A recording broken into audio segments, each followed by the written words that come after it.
It's the Real News Network. I'm Sharmini Pires coming to you from Baltimore.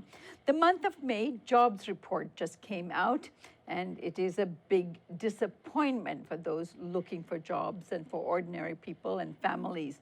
Only 75,000 jobs were created in the U.S. in the entire month of May, much below the expected 180,000. Could this mean that the market boom of 2018 has come to an end and that Trump's economic policies have achieved what it could, and now the impact of the trade war with China is starting to kick in? A year ago, Trump was taking credit for creating jobs and lowering unemployment. Let's listen. We've created 3.4 million jobs since Election Day, which nobody can even believe. Nobody believes it. I always say, if I would have said that on the campaign trail, when I was here or anyplace else, it would have been brutal. They would have said, how can you possibly say a thing like that? 3.4 million new jobs. Unemployment claims are at a 45-year low. Could Trump make this claim today? On to talk about all of this with me today is Chief Economist at the AFL-CIO, William Spriggs. He's Professor of Economics at Howard University, and before that, he was Assistant Secretary for Policy at the U.S. Department of Labor. Bill, good to have you here. Thank you for having me. All right, Bill, let's start off with your take on the labor report for May. So I think what we saw in May was the payroll survey catching up with the household survey. They don't always agree with each other. And back in April, the payroll numbers looked very large, but the household survey looked very discouraging. And now what we've seen in the May payroll numbers is something more in line with what we saw in the April household numbers. So back in April, in the household numbers, the unemployment rate fell, but that was because lots of people dropped out of the labor market, and that offset the number of people who newly claimed that they were unemployed. In the household survey, we've seen among people looking for work, it is becoming more difficult to find work. The share of workers who are long-term unemployed has been going up since January. The African-American unemployment rate had been going up in the early part of the year during the first quarter. And there were these indications that it was harder to find a job. Among women, that's a very sensitive area of the labor market, is the female, the women's participation rate. So when you look at women who are unemployed, when the economy was booming, if you looked at them 1 month and followed them in the next month, they tended to fall into jobs rather than fall out of the labor force. And now that trend is reversed. Women who are unemployed back in April and May were far more likely to say, I'm giving up, there's no jobs, than there were women who were able to find jobs. So all of these are indications that hiring has been slowing. Hiring is going to slow, I think, because of the causes of inequality that we see, that we just haven't addressed and that were exacerbated by the tax cut that Trump put in place. What is the connection between Trump's economic policies, such as the huge tax cuts he gave the rich, corporations, the very rich individuals, Wall Street, and so on, and what we are experiencing today in terms of the low employment numbers? So our economy needs everyone gaining in order for it to be a healthy economy. And when too much growth occurs at the top, it twists the market and it bends it away from the kind of mass activities that fuel the economy. The Federal Reserve, in my view, launched raises in their base interest rate too soon. And in the fall, the sale of automobiles peaked. It has now come back down, and employment in the auto sector is frozen. when we look at young students who completed college in 2008 and 2009, this is 10 years later. We should see them forming households, demanding housing. Housing demand has slowed in large part, again, because of inequality. Their incomes aren't up.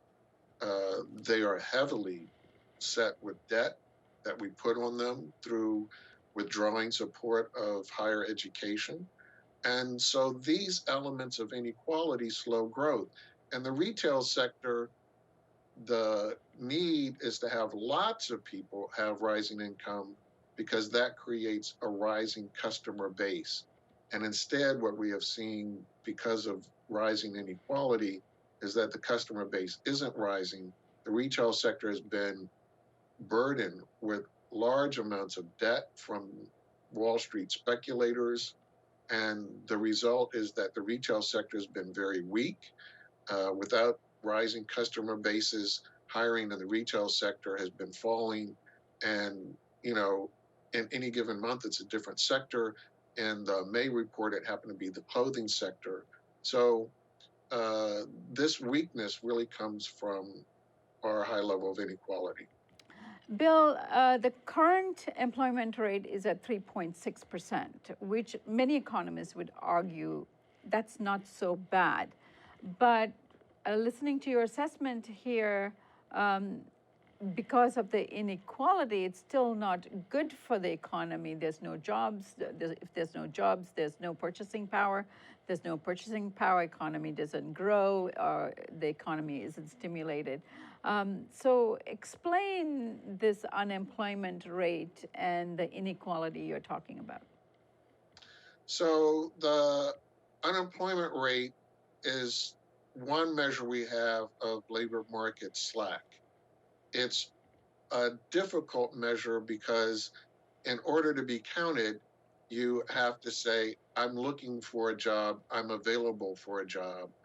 And what we are finding during this recovery is there are a lot of people who are marginally attached to the labor force that are difficult for us to figure out, are you in or are you out?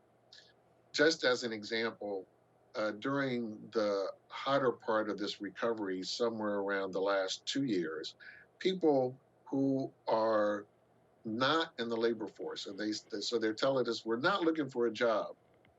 The next month we see them and they're employed, and they're far more likely to be employed than unemployed. So you got to ask, well, if you weren't even looking, how did you have such success finding a job right off the bat as opposed to being unemployed? So I think it's kind of clear that a lot of those people had their eyeball tilted towards the labor market, seeing how it was going to perform. The labor market isn't performing very well in terms of higher wages, and that's keeping us from pulling a lot of workers back in, particularly women, because the labor force participation rate for women peaked in 1999, 2001. We haven't seen wage growth since then, and it's been hard to get women back into the labor force because their wages aren't being raised enough to augment their household income. And we don't have enough work supports in place to make low wages work for most women. And so as a result, if you look at the employment to population ratio, the share of people who are employed, you get a better picture. And so if you take prime age workers, so we ignore people who are either going to mostly be in school or mostly retired, the employment to population ratio hasn't returned to its peak level. And so I think that's a better indication that we have slack in the labor market. Now, it has recovered, the employment to population ratio for prime age workers has recovered for some groups. For African Americans and for Hispanics, it has recovered to the level it was in 2008. But these are still at very low wages. And we are still way behind in getting the white EPOP to be the labor force share of the labor force employed to be back. Bill, many economists are arguing that Trump's steel tariffs is what has caused this slowdown in the economy. So there's one issue I think that you disagree with, because you think some of the more prevalent issues are the issues of inequality. So there's that question. And then there's this issue of, in the labor sector, there seems to be a division between the steel workers, who perhaps welcome the tariffs because it will help stimulate the US steel industry, pitched against, say, the auto workers, who now have to bear the brunt of the increase through these tariffs and the cost of making a car. That would actually reduce the number of jobs in the auto sector. What's your take on both of these? Right. So in 2008, we didn't just have a financial collapse, we had a collapse in the real economy. The world had an oversupply in several industries. Steel was one of those where there was a huge overcapacity. And unfortunately, we didn't have countries come to an agreement how we would wind down this overcapacity in steel. And disproportionately, the United States took the brunt of job losses by the United States lowering capacity more than other countries. That creates a dilemma, because even if you put a tariff on, the United States has lowered its capacity. So it's not like we could fill the void domestically. And it helps the recovery of US steel, but it's not the ideal way to do it, because the number one problem US firms face is a very strong dollar. And the tariffs actually have an effect of beating up the dollar. So they work against the overall interest here. The dollar is way stronger than it needs to be if you're really thinking it's being a trade problem, and there is a trade imbalance. So that's what's going on when it comes to steel. It's not boosting jobs as much as we might hope, because we had already reduced capacity too much. But when you look at the numbers, where are the weaknesses coming from? Weakness in auto sales has nothing to do with the tariffs. Weakness in auto sales has to do with the fact that we have a record number of Americans who are behind on their auto loans.